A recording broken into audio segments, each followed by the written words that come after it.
దేవునికి మహిమ కలుగును గాక. దేవుని నామమునకు స్తోత్రం. హల్లెలూయా. దేవుడు ఈరోజు కన్నీటి ప్రార్థన, దేవుడు ఈ అంచె దినాల్లో మన ప్రార్థన ఆలకించి తండ్రి చిత్తము మన పట్ల నెరవేర్చబడేలాగా మరి దేవుడు అట్టి కృపను దయచేసి మనం దేవుని రాజ్యంలో ఉండాలంటే మరి తండ్రి చిత్తం అనేది నెరవేర్చబడాలి. తండ్రి చిత్తం నెరవేర్చిన వాళ్ళే పరలోక రాజ్యం ప్రవేశిస్తారని మత్తయి 7వ అధ్యాయము 21వ వచనంలో ఉంది. కాబట్టి కన్నీటి ప్రార్థన కోసము మనము దేవుని అభిషేకం పొందుకోవడానికి ఆత్మ సత్యముతో మనం ఆరాధించుదాము. దేవుడు ఇచ్చిన మహాకృపను బట్టి దేవునికి మహిమ కలుగును గాక. ఆమేన్.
జీవితాన్ని తీర్చవా.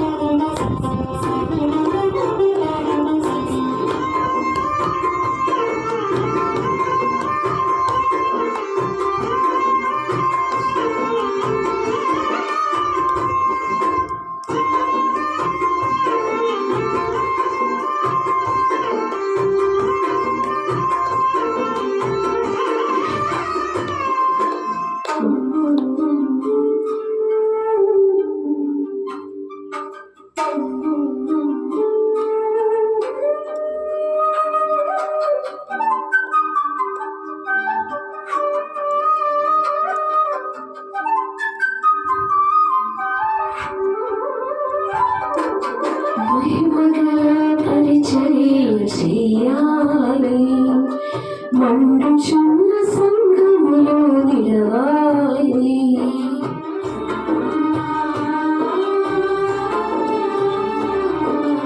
మహిమగల పరిచర్య చేయాలి, మండుచున్న సంఘములో నిలవాలి.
మహిమ కలుగును గాక. ఆమేన్.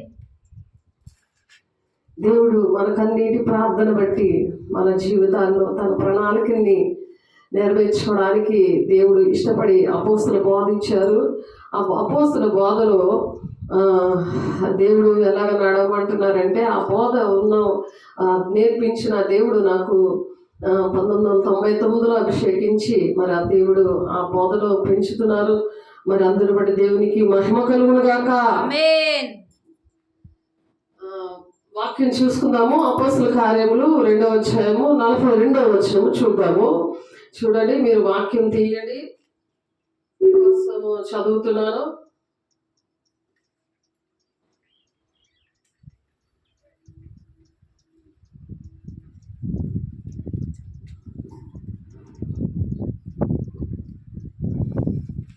అపోస్తుల 2వ అధ్యాయము 42వ వచనం. మనం చాలాసార్లు చెప్పుకుంటూ ఉంటాము. వీరు అపోస్తుల బోధ యందును, సహవాసమందును, రొట్టె విరుచుటి అందును, ప్రార్థన చేయటి అందును ఎడతెగక ఉండిరి. అలాగా మనము ఎడతెక్కున్నప్పుడు కన్నీరు ప్రార్థన వస్తుంది. ప్రార్థనలోను మన సహవాసంలోను రొట్టె విరుచుటి అందు మన మీద ఎడతెక్కున్నప్పుడు మనకి దిగుబాటు ఆత్మ వస్తుంది.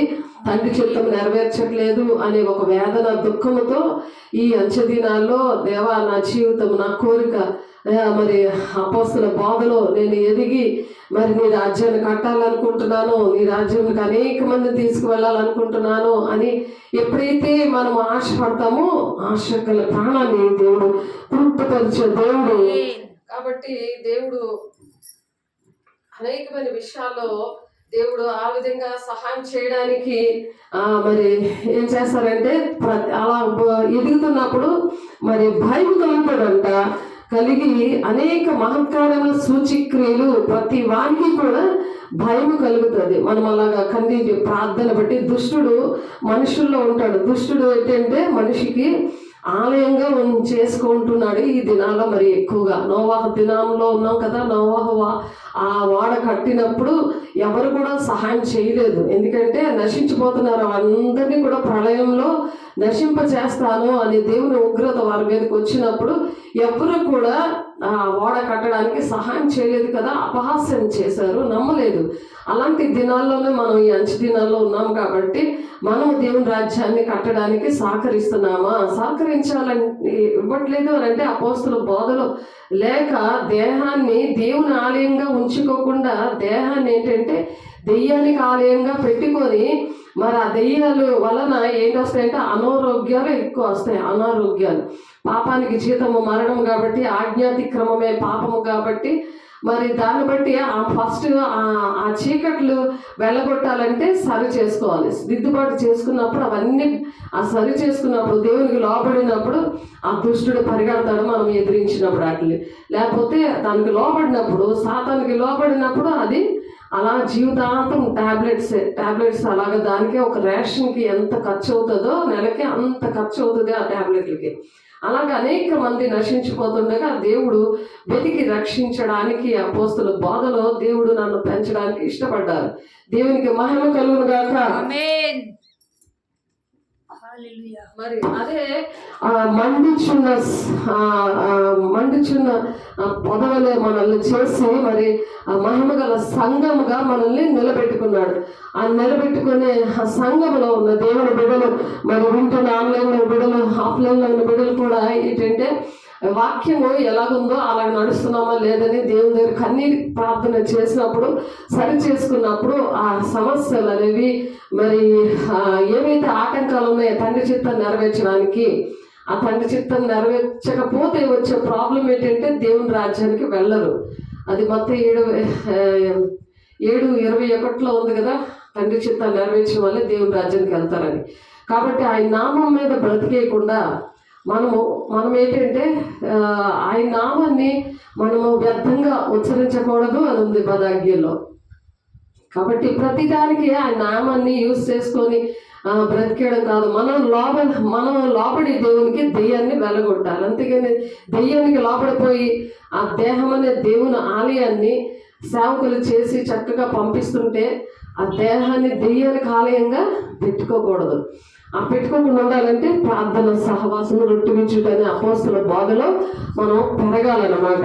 అలా పెరగాలని దేవుడి వాక్యము చెప్తుంది. అలాగా దేవుడి వాక్యంలో ఆ విధంగా మనం పెరిగినప్పుడు ఎలా ఉంటుంది మన పరిస్థితి?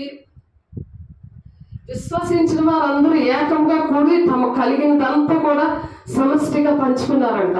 అలాంటి ప్రేమ వాళ్ళల్లో ఉంటుంది అనమాట. లేకపోతే అంచు దినాల్లో అనేకమైన ప్రేమ చల్లారిపోతుంది అని అంటున్నారు. మరి అనేక మంది ప్రేమ చల్లారిపోయి మరి కుటుంబంలోనేంటి, మరి సంఘంలోనేంటి, దేశంలోనేంటి శాంతి సమాధానం అనేది లేదు. కాబట్టి మరియు వారి ఏక మనసులో ప్రతి దినము దేవాలయంలో తప్పక కూడుకోవచ్చు, ఇంటింటా రొట్టె విరుచుచు మరి ప్రార్థన చేస్తున్నారు. ప్రతి ఒక్కరు కూడా ఆ విధంగా ప్రార్థన చేస్తున్నారు అనమాట. రొట్టె విరుచుచు ఇంటింటా రొట్టె విరుచుచు దేవుని స్తుతించుచు ప్రజలందరి వల్ల దయ పొందిన వారే ఆనందముతోనూ నిష్కపటమైన హృదయముతోనూ ఆహారాన్ని పుచ్చుకుంటున్నారు. మరి ప్రభు రక్షణ పొందుచున్న వారిని అనుదినము కూడా చేర్చుకుంటున్నారు. అనుదినము కూడా మనం అలా చేర్చుకునే వారిగా, దేవుని బిడ్డల్ని రక్షించే వారిగా, నడిపించే వారిగా మనం ఉండాలి. ఈరోజు దేవుడు ముఖ దర్శనము చూడడానికి మరి దేవుని బిడ్డకి దేవుడు సహాయం చేశారు. అలాగా మరి ఆ ముఖ దర్శనం ఆయన ఎలాగుందంటే అగ్నిలా మండుతా ఉంది. మరి ఆ సియోను కొండతో దగ్గర ముఖ కాంతితో మరి కనిపించాడంటే ఆ ముఖ కాంతిని మన మీద ప్రకాశింప చేసినప్పుడు మరి ఆ దేవుని బిడ్డ విశ్వాసికి దేవుడు అటువంటి కృపను ఇచ్చారు. ఎంత గొప్ప విషయం నిజంగా.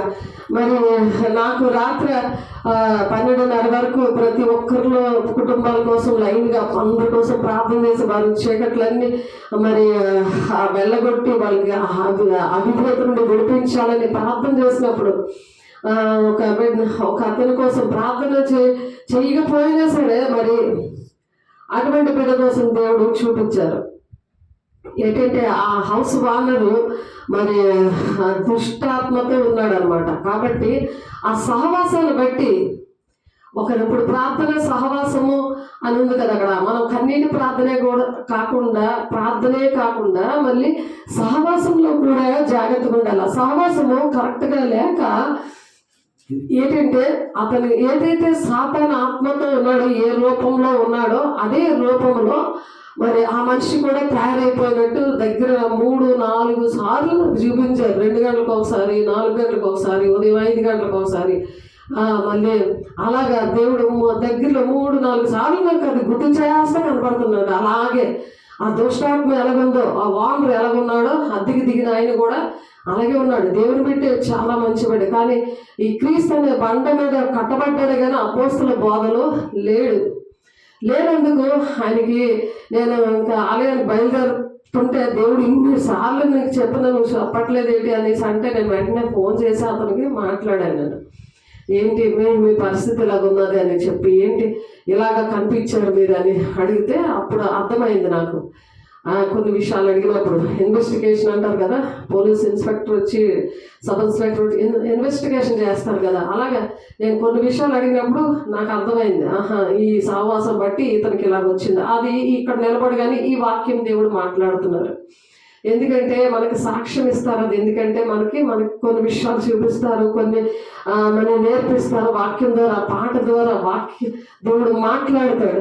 అవి ఎందుకంటే మనం బూదిగంతముల వరకు సాక్షిగా ఉండాలని. మన సాక్ష్యం ఏం చేస్తుందంటే అటువంటి బిడ్డల్ని ఎవరో బాధపడుతుంటారు, ఇంకా ఇటువంటి బిడ్డలు బాధపడుతూ ఉంటారు. నామకార్థంగా జీవిస్తూ అపోస్తుల బోధలో పెరగకుండా నామకార్థంగా నమ్ముకున్నాం కదా అనుకుంటారు. కానీ దుష్టుడు ఎలాగా దేహాన్ని దేవుని ఆలయంగా ఉంచకుండా దెయ్యానికి ఆలయంగా చేసేస్తాడు. ఆ మనిషి ఇప్పుడు దెయ్యానికి ఆలయంగా ఉన్నట్టు చూపించారు దేవుడు. ఎంత భయంకరమైన విషయం చూస్తాను. నేను చాలా మంచి మాటలు చెప్పాడు అందరికీ కూడా ఆయన. కానీ రాబోయే దినాల్లో అతని పరిస్థితి ఏంటో మరి ప్రవచనం, దర్శనము వస్తుందని నాకు వాగ్దానం ఉంది. దేవుడు అలాగే ఎంతో మందికి ముందుగా జరగబోయే సంగతులు బయలుపరిచారు నాకు. అవి జరిగిపోయాయి. నా కుటుంబంలోనేంటి, మరి విశ్వాసంలోనేంటి, అనేక మందికి ఎవరికైతే చూపిస్తారో అవి వెంటనే జరిగిపోతాయని హబక్కు 2వ వచనం ఉంటుంది. అది తప్పక నెరవేరుతుంది, అది జాగు చేయక వస్తుంది. అందుకనే హృదయమైన పలక మీద మీరు రాసుకోండి అని హబక్కు 2వ వచనం ఉంటుంది, చదువుబడు పరిగెత్తుతూ చదువు వీలగునట్లు ఆ దర్శనం ఇచ్చిన మీరు రాసుకోండి, అది తప్పక నెరవేరుతుంది, అది తప్పక జాగు చేయక వస్తుంది, అది ఆతృత పడుతుంటుంది నెరవేర్చబడడానికి. అందుకని మనం ముందుగానే అవన్నీ సరి చేసుకున్నప్పుడు, అటువంటి సహవాసం అనేది లేకుండా ఉన్నప్పుడు దేవుడు కన్నీటి ప్రార్థన అనేది అపోస్తల బోధనలో వస్తుంది. కానీ మామూలుగా వచ్చేది ఏంటంటే మనుష్యాత్మతో ఉండి మనుషులు అంటే భూ సంబంధమైన శరీరానుసారమైన నియమం వాళ్ళ ఉండి, మరి ఆ శరీరానుసారమైన నియమం బట్టి వచ్చే కన్నీరు వస్తుంది. కానీ ఆత్మానుసారమైన దుఃఖం ఏం చేస్తుందంటే అది రక్షణార్థమైన మారు మనసును కలుగు చేస్తుంది అనమాట. అటువంటి మారు మనసు కలిగించే కన్నీరు వారికి రాదు. వాళ్ళకి చెప్తున్నా, వాళ్ళ కోసం అతనికి చెప్తుంటేనే నా ఒళ్ళంతా కూడా జిమ్ అన్నట్టు అనిపించింది. అతనికి చెప్తుంటే ఫోన్ చేస్తున్నప్పుడు చెప్తుంటే ఏంటి అంత శక్తివంతమైన దుష్టుడో ఒకసారి ఆలోచించండి. కానీ దేవుని బిడ్డల వాక్యం అనేది అపోస్తుల బోధలు దేవుడు నేర్పించిన బోధ విషయంలో మీరు పోరాడని ఉన్నది కదా. యూదా పత్రిక 1:3 ఆ పోరాటంలో దేవునిలో మరి ఈ కన్నీటి ప్రార్థన ఏం చేస్తుందంటే వాళ్ళు బలపరుస్తుంది, నడిపిస్తుంది. అది ఆ బలముతోటి మనము సాగాలి, ముందుకి గురి ఎద్దుకే పరిగెట్టాలి, వాడిని తొక్కుకుంటా మనము వెళ్ళాలి. అలాంటి వాక్యాన్ని ప్రకటించాలి. ప్రకటన మార్కు సువార్త 16:20 ఉంటుంది. అటువంటి వాక్యాన్ని ప్రకటిస్తున్నప్పుడు మరి ఆయన మనకి సహకారి ఉంటాడంట. ఆయన సహకారి ఉంటాడు.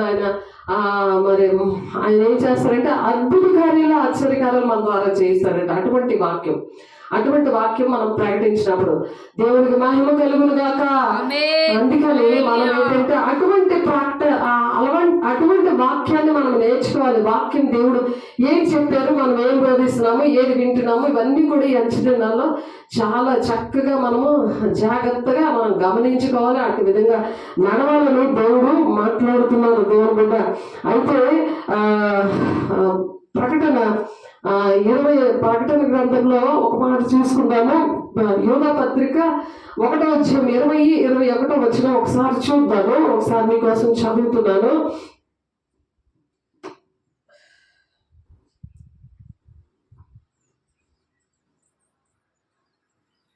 ప్రియులారా, మీరు విశ్వసించే అతి పరిశుద్ధమైన దాని మీద మీరు కట్టుకొనుచు పరిశుద్ధాత్మలో ప్రార్థన చేయొచ్చు అని చెప్తున్నారు. పరిశుద్ధాత్మలో ప్రార్థన చేయడం అంటే భాషలతో మాట్లాడడం అనమాట.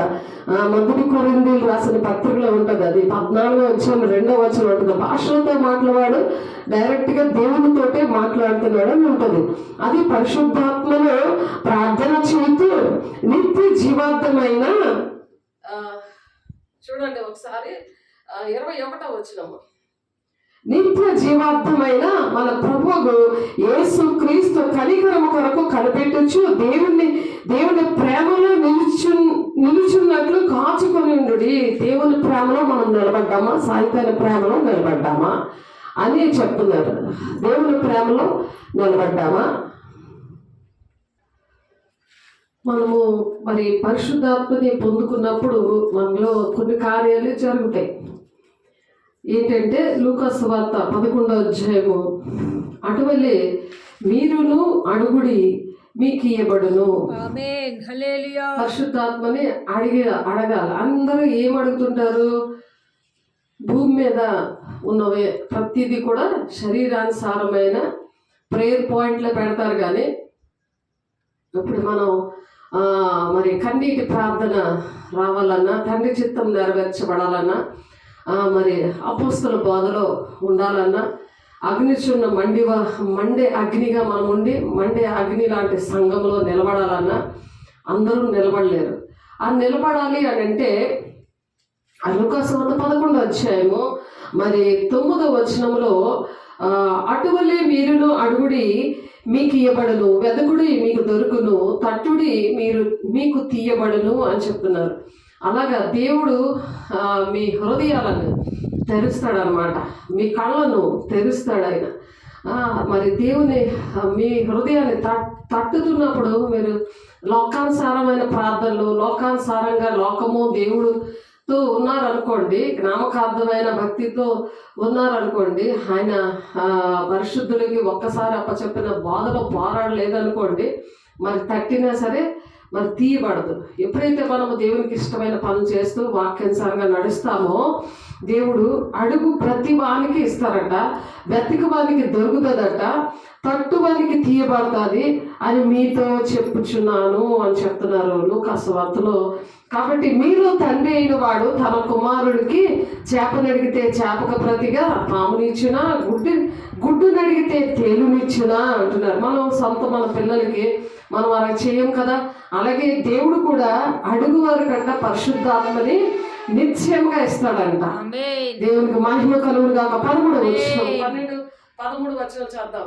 కాబట్టి మీరు చెడ్డవారయుండి మీ పిల్లలకు మంచి ఈవుల్ని నెరిగి ఉండగా పరలోకమందున్న మీ తండ్రి తన్ను అడిగి వారికి పరిశుద్ధాత్మను ఎంతో నిశ్చయముగా అనుగ్రహించును అంటున్నారు. ఎందుకంటే తండ్రిని మనం అడిగినప్పుడు అలా పరిశుద్ధంగా ఉండి తండ్రి చిత్తాన్ని నెరవేర్చడానికి అటువంటి పరలోక సంబంధమైన కోరిక తీర్చవా నా బ్రతుకులో అని మనం పాట పాడుకున్నాం. నా హృదయంలో ఉన్న కోరిక ఏంటి? నీ కోరిక ఎలాగుంటుంది? మంచి భార్య కావాలని ఉంటుందా? మంచి చికెన్ బిర్యానీ తినాలని ఉంటుందా? మరి ఏంటి నీ పరిస్థితి ఏంటి? నీకు భూ సంబంధమైనవి, శరీర సంబంధమైనవి కోరికలతో నువ్వు మునిగి తేలుతూ ఉంటే అంచె దినాల్లో మనం ఉన్నాము. మరి దేవుడి ఎత్తబడే సంఘంలో ఉండలేని పరిస్థితులు వస్తాయి. భయంకరమైన దినాలు జరుగుతున్నాయి. వాక్యంలో ఉన్నవన్నీ కూడా నెరవేర్పులోకి వచ్చాయి. కాబట్టి ఇప్పుడైనా సరే అంత్య దినాల్లో అందరి మీద నేను ఆత్మను కుమ్మరిస్తాను. యవనులు దర్శనాలు చూస్తారు, వృద్ధులు కలలు కంటారు, మీ కుమారులు మీ కుమార్తెలు ప్రవచిస్తారని దేవుడు చెప్తున్నప్పుడు మనం అటువంటి కోరికలు కలిగి ఉండాలి. దేవుడు మనోనేత్రాలు తెరుస్తారు. నీలోనే ఏ దుష్టాత్మలు ఉన్నాయో నీకు అర్థమవుతుంది. అవన్నీ నువ్వు ఒప్పింపచేసే ఆత్మను పరిశుద్ధాత్మ దేవుడు వచ్చి శక్తిమంతులుగా చేస్తాడనమాట. పరిశుద్ధాత్మ దేవుడు శక్తిమంతులుగా చేస్తాడు.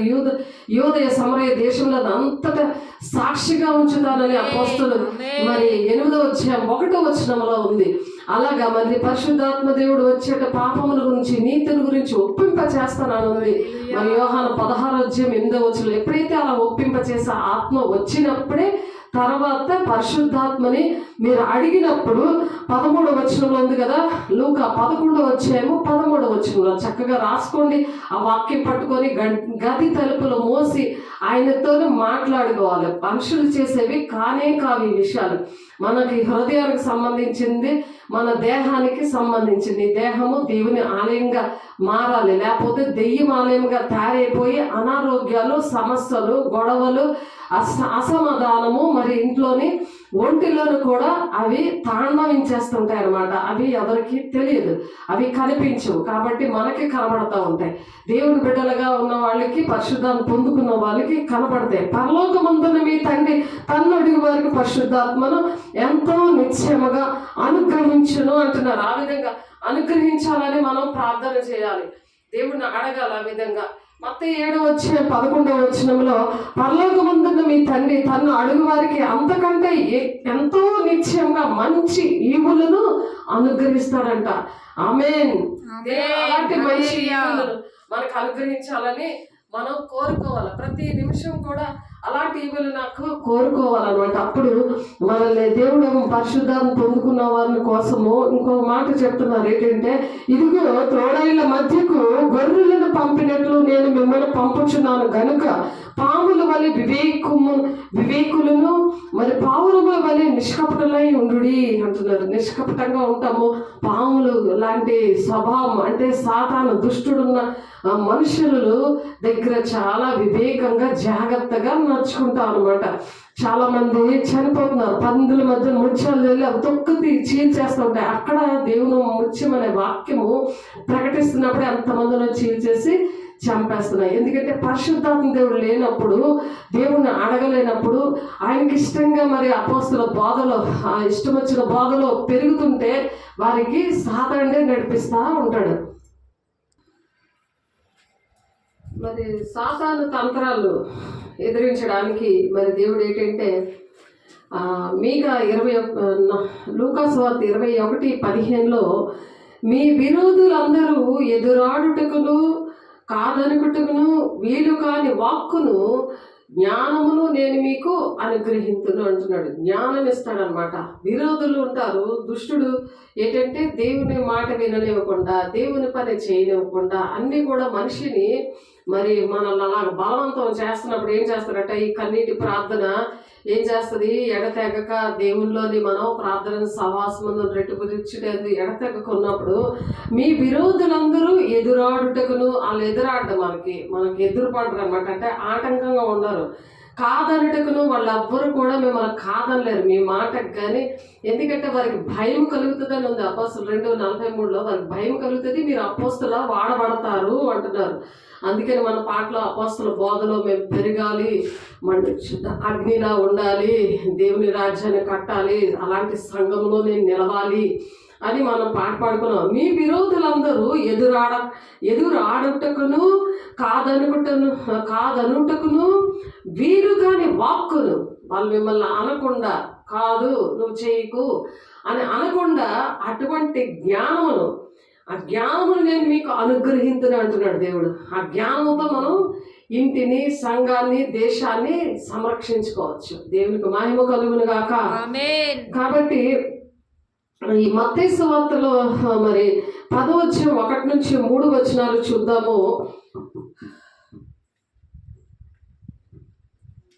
ఆయన తన 12 మంది శిష్యులకు కూడా ఇటువంటివన్నీ చెప్పి పంపించారు. అలాగే మనము కూడా మనము రక్షించబడి మనం ఇలాంటి కార్యాలు చేస్తూ మనం అలా నడుస్తూ మన ఇంటి వారిని, సంఘాన్ని, దేశాన్ని ఆ విధంగా నడిపించినప్పుడు ప్రపంచమంతా కూడా సుఖశాంతంతో ఉండాలని దేవుడు కన్నీటి ప్రార్థన అది ఎంత విలువైనదో, ఆ కన్నీటి ప్రార్థన కూడా దేనికి రావాలి. కన్నీటి ప్రార్థన నాకు మంచి పెళ్లి జరగాలి, మంచి పిల్లోడు పుట్టాలి, ఇలాంటి వాటికి చాలా కన్నీరు కారుస్తారు. కానీ ముందు నీతిని, రాజ్యాన్ని వెతికినప్పుడు నీకు మంచి బాబు పుట్టాలి, లేకపోతే చక్కటి భర్త రావాలి, చక్కటి ఇల్లు కట్టుకోవాలి, ఇంకేమైనా సరే దేవుడు నీకేది కావాలో నీకన్నా ముందు బాగా తెలుస్తుంది. ఎందుకంటే తండ్రి అంటే మంచివి మన కోసం ఆలోచిస్తున్నాడు. అదేంటంటే పరిశుద్ధాత్మ దేవుణ్ణి మనకి ఇద్దామని ఆశపడుతున్నాడు. పరిశుద్ధుడు ఆయన కాబట్టి మనం పరిశుద్ధంగా ఉండాలని, ఈ భూలోకంలో అన్ని మంచి కార్యాలు చేసి దేవుని రాజ్యాన్ని స్వతంత్రించుకోవాలని దేవుడు ఆశపడుతున్నాడు. కాబట్టి దేవుని శిష్యులు ఆనాడు ఏ విధంగా చేశారో మనము కూడా అలాగే ఉండాలని ఈ మాటలు చెప్తున్నారు. మత్తయి 10వ అధ్యాయం 1-3 వచనాల్లో చూడండి, మీకోసం చదువుతున్నాను.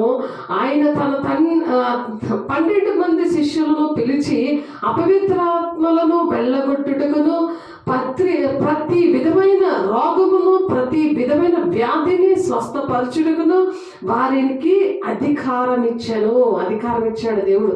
నా ఆత్మీయ పిల్లలకు కూడా దేవుడు అలాగే అధికారం ఇచ్చాడు. అభిషేకం ఇచ్చి మరి బాప్టిజం తీసుకున్నప్పుడు మరి యేసయ్య నాలో నిలబడి ఉండడం వాళ్ళ ఆత్మీయ నేత్రాలతో చూశారు.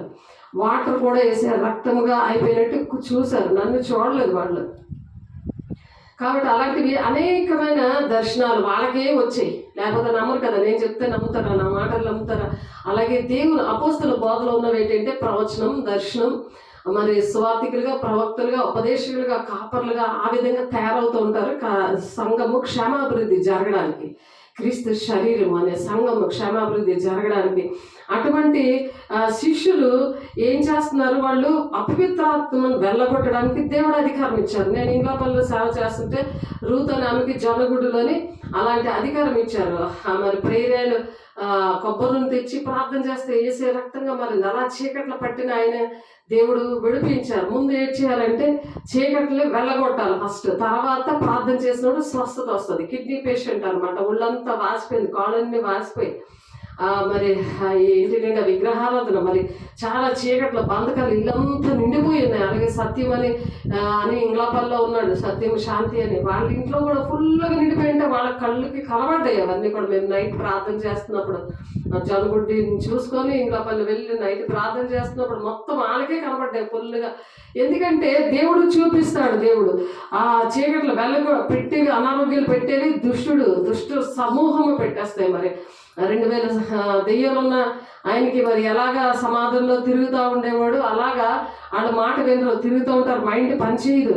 కాబట్టి వారికి అధికారం ఇచ్చాడంట దేవుడు. అలాగ అధికారం ఇచ్చి సేవకులు కూడా పంపించగలిగి ఉండాలి. సేవకులకి అది లేనప్పుడు ఎలా పంపిస్తారు? వ్యర్థమైన ఆరాధన చేస్తుంటుంటే ఎలాగా? మార్కు 7:7 మరి వ్యర్థమైన ఆరాధన ఉంది. వ్యర్థమైన ఆరాధన చేస్తున్నప్పుడు మనకి తెలియదు కదా. వ్యర్థమైన ఆరాధన చేస్తున్నప్పుడు మరి ఇలాంటివన్నీ కూడా చేసి పంపించలేరు కదా. కాబట్టి ఆ 12 మంది అపోస్తలుల పేర్లు అక్కడ ఉన్నాయి. పేతురు అనబడిన సీమోను, అతని సహోదరుడు ఆంద్రియ, జెబెదయి కుమారుడు యాకోబు, అతని సహోదరుడు యోహాను, ఫిలిప్పు, బెర్తలోమియ, తోమా, సోకరియైన మత్తయి, అల్ఫాయి కుమారుడు యాకోబు, తద్దయి మారు పేరు గల లెబ్హయి, కానానీయుడైన సీమోను, ఆయనను అప్పగించిన ఇస్కరియోతు యూదా, వీళ్ళందరూ కూడా దేవుని శిష్యులుగా యేసు ఆ 12 మందిని పంపుచు వారిని చూచి వారికి ఆజ్ఞాపించింది ఏంటంటే, మీరు అన్ని జనుల దారిలోనికి వెళ్ళకండి, సమరయులు ఏ పట్టణంలోని ప్రవేశింపకడి అని చెప్తున్నారు. ఆయన ఇశ్రాయేలు వంశంలోనే నశించిన గొర్రెల యొద్దకే మీరు వెళ్ళండి అంటున్నాడు. నశించిన గొర్రెలు అంటే రక్షించబడే వారి పట్లను, నశించే వారి పట్లను ఒక సువాసనగా మనల్ని చేశాడు. వాళ్ళు ఎలా ఉన్నారంటే నామకార్థులుగా ఉన్నారు. వెళ్ళొచ్చు, పరలోక రాజ్యం సమీపించిందని ప్రకటించండి అని చెప్తున్నారు. మరి ఆ దినాల నుండి ఈ దినాల వరకు కూడా ప్రకటిస్తున్నా సరే ఇంకా అనేక మంది మరి చీకట్లతోటి, అనారోగ్యాలతో, బంధకాలతో విడుదల ఇవ్వాలంటే పరిశుద్ధాత్మ దేవుడు అడగాలి. పరిశుద్ధాత్మ దేవుని అడిగినప్పుడు పొందుకుంటారనమాట. కాబట్టి ఆ విధంగా దేవుడు పట్టణాల్లో, గ్రామాల్లో ప్రవేశించినప్పుడు అందులో ఎవడు యోగ్యుడో విచారణ చేసి అక్కడ నుండి వెళ్ళి వరకు అతని ఇంట్లోనే ఉండి కూడా ఇవన్నీ కూడా చేయమంటున్నారు. ఇంటిని పరిశుద్ధపరచాలి, ఒంటిని పరిశుద్ధపరచాలి. అప్పుడు వాళ్ళు శిష్యులుగా తయారైపోతారు. ఎంత ఫాస్ట్గా తయారవుతారు. అలాంటివి ఏమి ఎక్కడ జరగకపోతే మరి దేశం పాడైపోదా? అదే మరి ప్రపంచమంతా అల్లకల్లోలంగా మరి రాజ్యం మీదకి రాజ్యం దండెత్తుకొని రావడం ఇవన్నీ కూడా అందుకే మరి కనబడుతున్నాయి. కాబట్టి అనేక మంది ప్రేమ చల్లారిపోవడానికి కూడా కారణం అదే.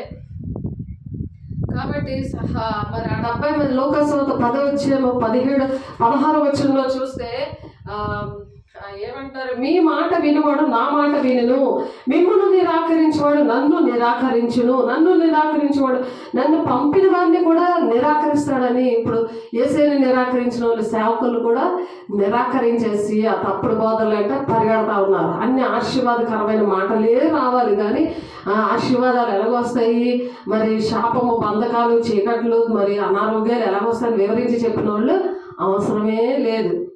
కాబట్టి మీ మాట వినివాడు నా మాట వింటాడు అంటున్నాడు. మరి దేవుడు సేవకుల మాట, దేవుడి మాట విన్నప్పుడు సేవకుల మాట కూడా వాళ్ళు వింటారు. అలాగే మిమ్మల్ని నిరాకరించేవాడు నన్ను నిరాకరించును, నన్ను నిరాకరించేవాడు నన్ను పంపిన వారిని నిరాకరించును అని యేసయ్య శిష్యులతో చెప్తున్నారు. 70 మంది శిష్యులు సంతోషంతో తిరిగి వచ్చి, ప్రభా, దయ్యములు కూడా నీ నామము వలన మాకు లోబడుచును అని చెప్పగా, ఆయన సాతాను మెరుపు వల్ల ఆకాశము నుండి పడుట నేను చూచి తిని అని చెప్తున్నారు. ఇదిగో పాములను, తేళ్లను తొక్కుటకును శత్రు బలవంతటి మీద మీకు అధికారం అనుగ్రహించి ఉన్నాను, ఏది మీకు అంత మాత్రము హాని చెయ్యదు అని చెప్తున్నాడు దేవుడు. ఆ విధంగా సేవ చేస్తున్నాము ఈ అంత్య దినాల్లో. దేవుడు హాని చేయకుండా, ఏ భయము లేకుండా దేవుడు నీతిమంతుల సింహంలాగా ధైర్యంగా ఉంటాడని చెప్తున్నది ఎవరు? పరిశుద్ధాత్మ దేవుడు. మన అంతరంగ పురుషుడు, బాహ్యమైన పురుషుడు అంటే బలహీనంగా ఉన్నా సరే అంతరంగ పురుషుడు దినము కూడా నూతన పరచబడాలి నూతన సంవత్సరంలో అని దేవుడు ఆశపడుతున్నాడు. దేవుని బిడ్డ, ప్రియులారా, దేవుని ప్రియుడు ఆయన. మనం ప్రియురాలుగా పెళ్లికి మత సంఘంగా మనము సిద్ధపడాలని మరి దేవుడు చెప్తున్నారు. మరి లూకా 10:20 అయినను దయ్యములు మీకు లోబడుతున్నవని సంతోషింపక మీ పేర్లు పరలోకమందు వ్రాయబడి ఉన్నవని సంతోషించుడని వారితో చెప్పును. దయ్యాలకు భయపడిపోతున్నారు కానీ దేవుడికి భయపడట్లేదు. ఎంత విచిత్రమో.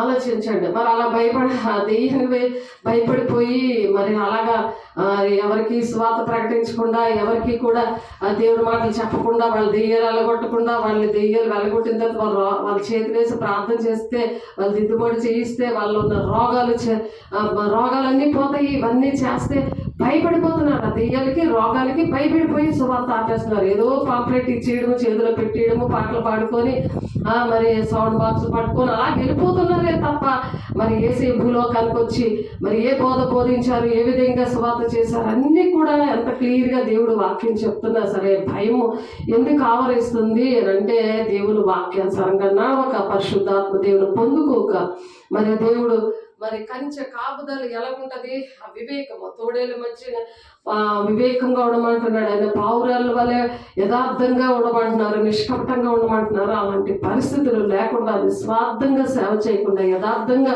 దేవునితో ఉండకుండా, దేవుడికి నచ్చినట్టు ఉండకుండా, మనుషులు వారికి నచ్చినట్టుగా మనం బ్రతకూడదు. కాబట్టి దేవుడు ఏం చెప్తున్నారో ఆ గడియలో వేసి పరిశుద్ధాత్మను బహుగా ఆనందించి, తండ్రి ఆకాశమునకు భూమినకు ప్రభా నీవు జ్ఞానులకు వివేకులకును ఈ సంగతులు మరుగు చేసి పసిబాలులకు బయలుపరిచినావని నేను స్తుతించుచున్నాము అంటున్నారు.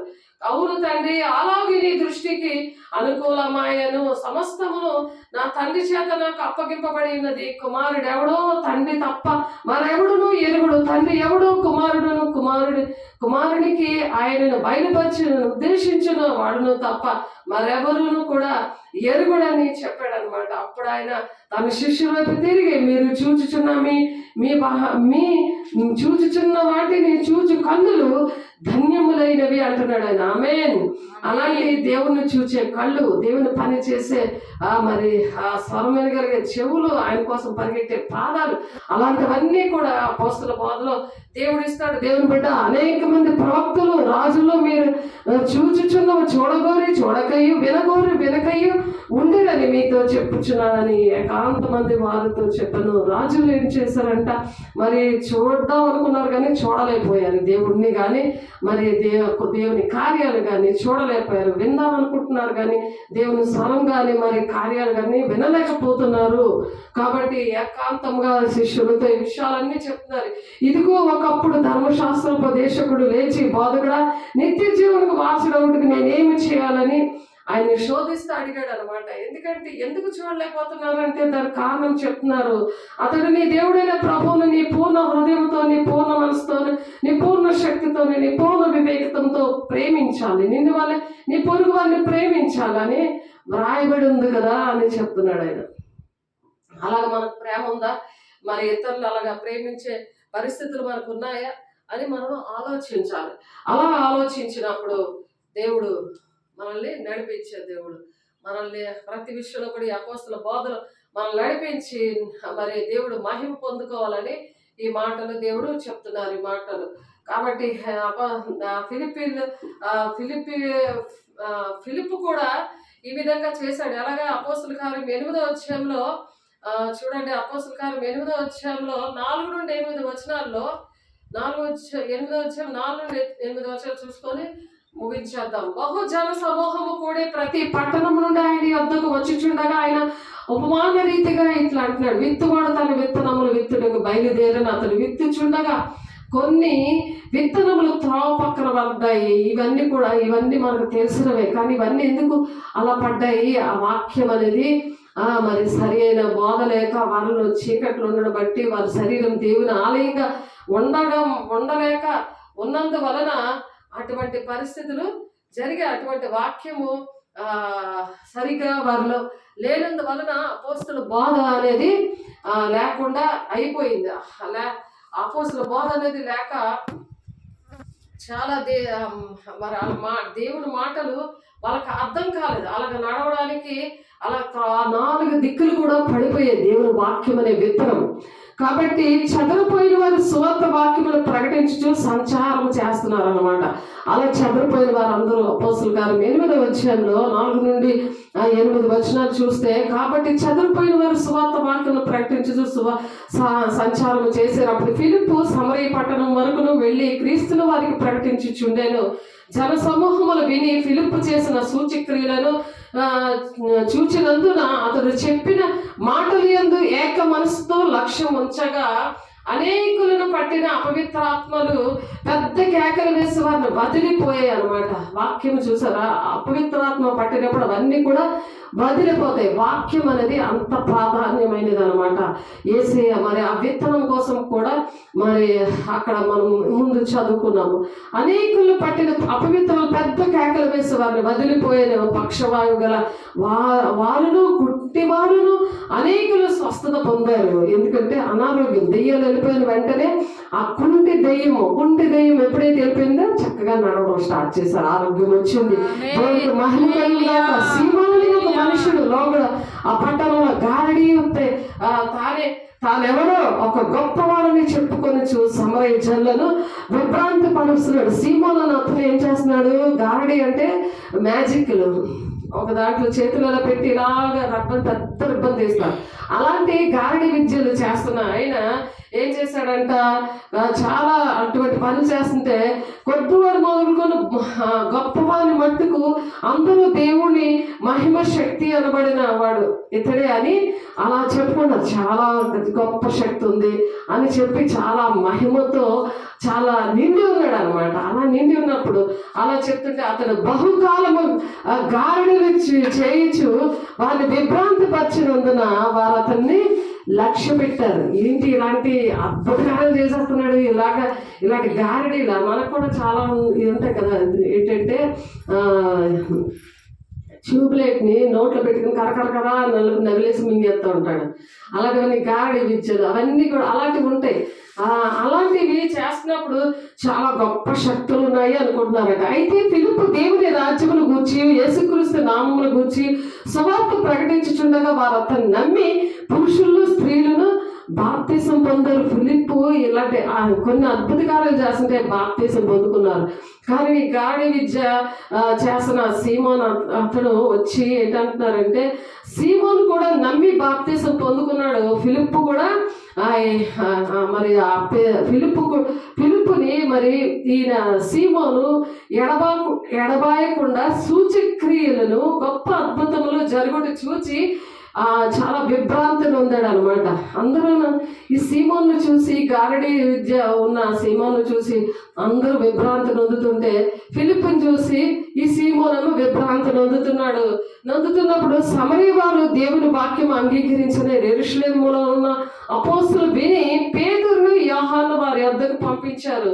వీరు వచ్చి వారి పరిశుద్ధాత్మ పొందవాలని వారి కొరకు ప్రార్థన చేశారు. చూడండి, కన్నీటి ప్రార్థన ఎలాగుంటుందంటే ఇలాగ ఫిలిప్పు బాప్తీసాలు ఇచ్చి ఇలాగ అద్భుత కార్యాలు చేస్తున్నాడు. ఇలాంటి గారడీ విద్య ఉన్న అతను కూడా ఆ మాంత్రికుడు లాంటి వాడు కదా, మంత్రాలు ఆ దెయ్యాల శక్తితో కూడా అద్భుత కార్యాలు చేస్తున్నాయి. దెయ్యాలు కూడా అద్భుత కార్యాలు చేస్తాయి. అది దేవుడు చేస్తున్నాడో దెయ్యాలు చేస్తున్నాయని అర్థం చేసుకోవడానికి దేవుడి మాటలు చెప్తున్నారు. దేవుడికి మహిమ కలుగును గాక.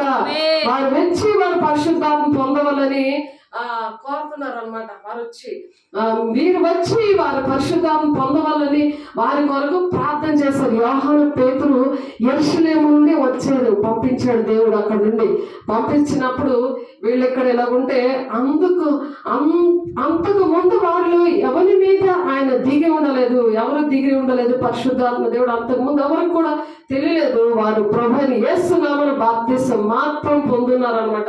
ఇప్పుడు కూడా బాప్తీసం ఒకటి పొందుకుంటున్నారు కానీ పరిశుద్ధాత్మ దేవుడు ఉన్నాడు అన్న సంగతి తెలియలేదు. నిన్న మరి బైబిల్ క్లాస్లో మరి చక్కగా ఒక ఆయన మంచి భాషలతో మాట్లాడుతూ మరి మంచి వాక్యం చెప్తుంటుంటే ఎంతమంది పరిశుద్ధాత్మ బాప్తీసం పొందుకుంటారంటే పరిశుద్ధాత్మను అసలు మీరు ఎంతమంది పొందుకున్నారని ఈ మాటలు అడుగుతుంటుంటే ఒక్కరు కూడా చేయట్లే.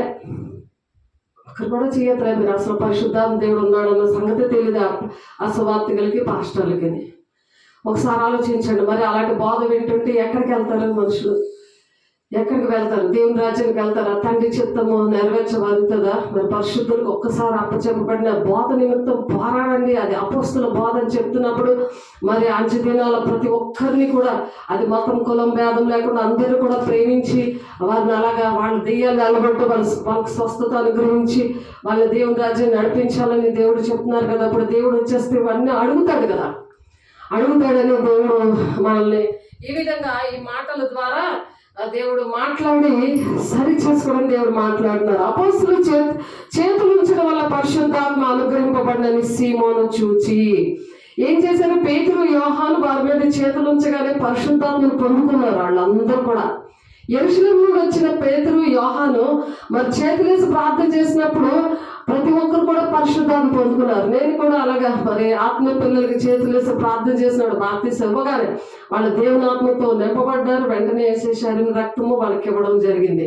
దేవునికి మహిమ కలుగును గాక. ఈ వాక్యం అప్పటికి నాకు తెలీదు. నేను కూడా ఒకప్పుడు నామకార్థంగా ఉన్నప్పుడు భక్తి తెలీదయ్యా నాకు నేర్పించే అన్నప్పుడు దేవుడు నేర్పించిన భక్తి మరి అపోస్తుల బోధ. దేవునికి మహిమ కలుగును గాక. అది నేర్పించి దగ్గర 26వ సంవత్సరం నడుస్తుంది ఇప్పుడు. కాబట్టి దేవుడు మరి వారి ఎదుట ఇప్పుడు ఈ అపోస్తులు చేతులు ఉంచడం వల్ల పరిశుద్ధాత్మను అనుగ్రహించినప్పుడు ఈ సీమోను చూశాడు. ఎవరు? సీమోను, గారడి విద్య కలిగిన ఆయన. చూసి ఏం చెప్తున్నారు? వారి దగ్గర ద్రవ్యం పెట్టి నేను ఎవరి మీద చేతులు ఉంచుతానో వాళ్ళు పరిశుద్ధాత్మ పొందినట్లు ఈ అధికారం నాకు ఇయ్యండి అని అడుగుతున్నాడు. డబ్బులు ఇచ్చి కొనుక్కునేదా ఇది? ఒకసారి ఆలోచించండి. అందుకు పేతురు నీవు ద్రవ్యం ఇచ్చి దేవుని వరము సంపాదించుకుందురని తలంచుకున్నందున నీ వెండి నీతో నశించిపోతుంది అని చెప్తున్నాడు. నీ వెండి నీతో నశించిపోతుంది. నీ డబ్బు ఎవరికి కావాలని అడుగుతున్నాడు. నీ వెండి నీ డబ్బులు నశించుకోను గాక. డబ్బులు ఇచ్చి నువ్వు ఇలాగా అడుగుతావా అని నీ హృదయం దేవుని ఎదుట సరైనది కాదు కాబట్టి అన్ని మనీ మైండ్తో నువ్వు ఆలోచిస్తున్నావు. ఇది దేవుని వరం. ఇది దేవుడు పరిశుద్ధులకు ఇస్తారు. నీతిగా న్యాయంగా బ్రతికిన వాళ్ళకి ఇస్తారు. దేవుడు పరిశుద్ధంగా పుట్టాడు కాబట్టి పరిశుద్ధంగానే మనం కూడా మరి ఉండాలని ఆయన ప్రాణం పెట్టాడు. ఆ ప్రాణం పెట్టిన దేవుడు పరిశుద్ధాత్మని మనకి ఇస్తాడు. అడుగు వారికి తన అడుగు వారికి పరిశుద్ధాత్మని నిత్యంగా ఇస్తానంటున్నాడు. ఆ విధంగా అడగాలి. కానీ ఈ సీమోను ఏం చేస్తున్నాడు? నీ హృదయం దేవుని ఎదురు సరి ఎదురు కాదు కనుక ఈ కార్యం మీద నీకు పాలు పొందులు లేవు. అందుకే పరిశుద్ధాత్మని అడిగినా సరే చాలా మందికి ఇవ్వలేదు. కారణం అది. అందుకే పొందుకోలేకపోతున్నారు. ముందు హృదయాన్ని సరి చేసుకోవాలి దేవుని బిడ్డ. కాబట్టి ఈ నీ చెడుతనము మానుకొని మారు మనసు నుండి ప్రభువుని వేడుకొనుము. ఒకవేళ నీ హృదయాలోచనలు క్షమించబడుచును. హృదయంలో ఉన్న ఆలోచనల దగ్గర నుంచి పాపం కింద లెక్క వస్తుంది. మరి నెబుకద్నెజరు గడ్డి మేస్తాడు. రాజు గడ్డి మేస్తాడు 4 కాలాలు. ఒక కళ వస్తుంది. దానియేలు 4వ అధ్యాయం చూస్తే ఆ కళలో పశువులాగా గడ్డి మేస్తాడు రాజు. ఆ కళ ఆ అధ్యాయం అంతా కూడా దేవుడు అక్కడ ఒక సాక్షిగా దాన్ని నెబుకద్నెజరు నిలబెడుతున్నాడు.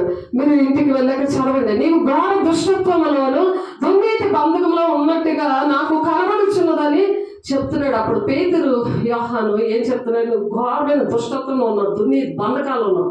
ఇలాంటి బంధకాల్లో ఉండి కూడా వచ్చి నాకు స్వస్థతలు కావాలి, నాకు ఇల్లు కట్టాలి, నాకు పెళ్ళి అవ్వాలి, నా భర్త రావాలి, లేకపోతే నేను చర్చికి రాలి.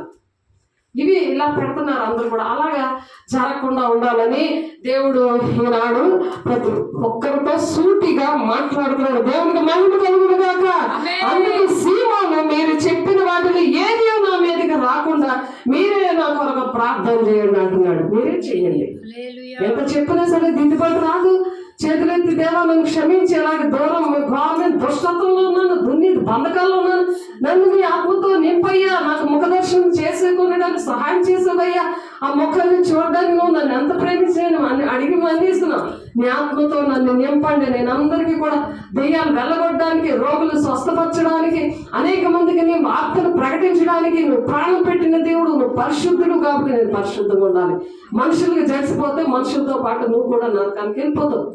దేవుని నమ్ముకుంటే దేవునితో పాటు దేవుని రాజ్యంలో యుగంలో ఉంటావు. దేవుని బిడ్డ కన్నీటి ప్రార్థన ఎంత కార్యం చేసిందో చూసారా?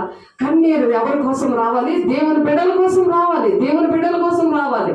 ఆ దేవుని బిడ్డలు నశించిపోతున్నారయ్యా, ఈ ప్రజలందరూ నశించిపోతున్నారయ్యా, వాళ్ళ కోసం బాధ్యత వహిస్తానయ్యా అని చెప్పి మనం ప్రార్థన చేద్దాం. కళ్ళు మూసుకుంటాం. పరిశుద్ధుడా, ప్రేమ గల దేవ, అభిషేకుడా, నీ కృప గల నామంలో, మహిమ గల నామంలో ప్రభా అయ్యా మీరు మంచి మాట్లాడారా నీకు స్తోత్రం. ఈ గ్రామ ప్రజలను రక్షించడానికి వచ్చారా నీకు స్తోత్రం. ఈ గుంపుల గ్రామంలో ప్రభా తల్లిదిగా పరిచయం ఇచ్చారా నీకు వందనాలు. మహిమ గల దేవ, వచ్చిన బిడ్డల బట్టి నీకు స్తోత్రాలు. బాగా దీవించండి, ఆశీర్వదించండి. నూరంతలుగా ఫలవంతంగా ప్రభు నా తండ్రి నాయన. అయ్యా పరిశుద్ధాత్మడా, మహిమ గల దేవ, అయ్యా తండ్రి నాయన, ప్రతి ఒక్కరు కూడా నేను అపోస్తుల బోధలో పెరుగుతాను, అయా వాక్యానుసారంగానే నడుస్తాను. కన్నీటి ప్రార్థన తోడైనా పరిశుద్ధాత్మ దేవుడు నాయన నన్ను ఆవరించమని అడుగుతాను. తల్లి చిత్తాలు నా పట్ల నెరవేర్చబడినప్పుడే నేను దేవుని రాజ్యానికి వెళ్తానని కోరుకోండి. దేవుని బిడ్డలారా ప్రతి ఒక్కరు కూడా కోరుకోండి. చేతులెత్తి దేవుడిని అడగండి. దేవా నీకు ఇష్టంగా ఉంటానయ్యా, నీకు మహిమకరంగా ఉంటానయ్యా, అయా ప్రజలకు దీవెనకరంగా ఉంటానయ్యా, దీనికి మతం కొలమ భేదము లేదయ్యా తండ్రి. నేను అన్ని కూడా అందరు మనుషుల వైపు చూస్తున్నానయ్యా, నీ వైపు చూడకుండా నాయన నువ్వు రాబోతున్నావు. నేను గర్జించి సింహంలో రాబోతున్నావు. అగ్ని జ్వాల వంటి కన్నులు గలవాడు, అపరించి వంటి పాదములు గలవాడు, మహా ఉగ్రతతో మీరు దిగి వస్తున్నారయ్యా. దేవుడి మాటలు వినకుండా నిర్లక్ష్య పెట్టి మనుషులు చూసుకొని బ్రతుకుతున్న వారి కోసం ఆయన దేవుడు అయా తండ్రి నాయన ప్రకటన 1:7 ప్రభా ఆయా ఆయన పరిచిన వారు కూడా చేస్తారని చెప్తున్నావు నాయన. అయా రొమ్ము కొట్టుకుంటారని చెప్తున్నా ప్రభు నా తండ్రి నాయన. ఎత్తబడే గుంపులను పెళ్లి కుమార్తె సంఘములో ఆయన పరిశుద్ధులకు ఒక్కసారి అప్పచెప్పబడిన బాబు నిమిత్తం పోరాడుతున్న బిడ్డల కోసం దేవుడు రాబోతుండగా అందులో సగం మంది వెళ్తారు నాయన. అయా ఇరుకు మార్గంలో అయా ప్రవేశించే పోరాడని అంటున్నా ప్రభా. అట్టి కృపలైన ప్రతి ఒక్కరికి అనుగ్రహించండి. చేతులు ఎత్తిన బిడ్డలందరికీ కూడా అనుగ్రహిస్తున్నా దేవుని స్తోత్రాలు. నీకే మహిమ, నీకే మహిమ, నీకే మహిమ, నీకే మహిమ. ప్రతి ఒక్కరి మీద కూడా నీ ఆత్మను కొమ్మరిస్తున్నారే నీ స్తోత్రం. నీ అభిషేకంతో నింపుతున్నారే నీ స్తోత్రం. తాగుబోతు దెయ్యాలారా యేసు నామములో కాలిపోవుగాక మహిమ నామములో ప్రభా. అయా పాపంలోని శాపంలోనే ఉన్న అయా దరిద్రపు దెయ్యాలారా యేసు నామములో కాలిపోవుగాక. అయా వాళ్ళందరికీ నా తండ్రి విడుదల ఇవ్వండి ప్రభు. ప్రతి ఒక్క బిడ్డకి యేసు నామములో విడుదల ప్రకటిస్తున్నాను. మహిమగల నామములో విడుదల ప్రకటిస్తున్నాను. సాక్షిగా నిలబెట్టుకోండి ప్రభా. ఇదిగో గౌరీ నాయన మీరు ఆశీర్వదించండి. గౌరీ పట్ల అయా తండ్రి నాయన నీ ప్రణాళికను నెరవేర్చుకోండి ప్రభా. యేసు నామములో నీ తండ్రి చిత్తాన్ని నెరవేర్చిన వాళ్ళే దేవుని రాజ్యం వెళ్తారన్నా ప్రభా. పరిశుద్ధాత్ముడు అని బిడ్డను తీసుకొని వచ్చావు ప్రభు. నీకు వందనాలు. మహిమగల దేవాన్ని సాక్షిగా నిలబడ్డానికి మనుషులకి జడవకుండా అయా దేవుడికి జడిసి జీవించడం నీ రాజ్యాన్ని వారసులుగా నీ బిడ్డల చేతులెత్తిన బిడ్డలు ఉండడానికి మీరు సహాయం చేస్తున్నారని నీకు స్తోత్రాలు. మహిమగల దేవా నా తండ్రి చీకట్లన్నీ వెళ్ళగొట్టినందుకు వందనాలు. నీ ఆరోగ్యంతో నింపి, నీ మహిమతో నింపి, నీ అభిషేకంతో నింపి ప్రభు నా తండ్రి ప్రతి సమస్యలను విడిపించి అయా నీ రాజ్యాన్ని వారసులుగా ఉండడానికి నీకు మహిమతో నింపబడి నా తండ్రి నేను అనేక మందికి దీవెనకరంగా ఆశీర్వాదకరంగా మీరు ఉంచుతున్నందుకు మహిమ ఘనత ప్రభావం మీకే ఆరోపించుకుంటే యేసయ్య పరిశుద్ధ నామములో బ్రతుకులాడి వేడుకుంటున్నాం తండ్రి. ఆమేన్. తండ్రి యొక్క దీవెన, కుమారుని యొక్క కృప, పరిశుద్ధాత్మిక నిత్య సహవాసము సదా కాలము తోడేండి నడిపించును గాక. ఆమేన్, ఆమేన్, ఆమేన్. దేవుడికి మహిమ కలుగును గాక. దేవుడు దీవించును గాక, ఆశీర్వదించును గాక. మిమ్మల్ని ఆమేన్.